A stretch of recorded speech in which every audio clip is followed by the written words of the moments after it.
রাতে ডিনারটা করে এসে হোটেলে রুমে একটু বিশ্রাম নিচ্ছিলাম, যেহেতু আমাদের বাস আবার সেই রাত 11টায়। তো এখানে বাস আবার চলে এসেছে কোলাঘাটে, আর কোলাঘাটে আমাদের একটুখানি ব্রেক দিয়েছিল চা খাওয়ার জন্য। তো চাটা খেয়ে নিয়ে আবার বাসে উঠে পড়েছি। তো এখানে দেখো ভোরবেলা পৌঁছেই গিয়েছি বাড়িতে। তো 6টা নাগাদ আমরা বাড়িতে পৌঁছে গিয়েছি। বাড়িতে এসেই প্রথমে একটুখানি গাটা ধুয়ে নিয়েছি, সারা রাত বাস জার্নি যেহেতু, ওর জন্য প্রথমে এসে গাটা ধুয়ে নিয়ে 2-একটা জামা কাপড় ছিল সেগুলো মেলে টেলে দিলাম। আর এখানে বসিয়ে দিয়েছি চা আর ম্যাগি। ছেলে যেহেতু স্কুলে যাবে, ও খেয়ে স্কুলে চলে গেলে আর সমস্ত রান্নাবান্নাগুলো একে একে কমপ্লিট করে নিয়েছি। আর সমস্ত রান্নাবান্নাগুলো কমপ্লিট করে শেষে করে নিচ্ছি আমার রুটি।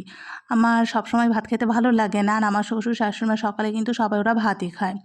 তো ভাত টাতগুলো আগে, সবার আগে আমি ভাতটাই সবসময় বসাই। ভাত টাত করে নিয়ে সব শেষে কিন্তু আমি রুটিটা করি। আর রুটিটা করে নিয়ে তারপর এই দেখো বরের ভাতটাও রেডি করে দিয়েছি। ও টিফিনে ভাত নিয়ে যায়, ভাত খেয়ে যায় আর ভাত নিয়ে যায়। তো ও স্কুলে চলে গেলে তারপরে এখানে আমি আমার খাবারটা খাচ্ছি। তো তোমাদের মিনি ব্লগটা কেমন লাগলো অবশ্যই জানিও। আর যদি ভালো লেগে থাকে প্লিজ ফেসবুক থেকে দেখে থাকলে আমার পেজটাকে ফলো করো।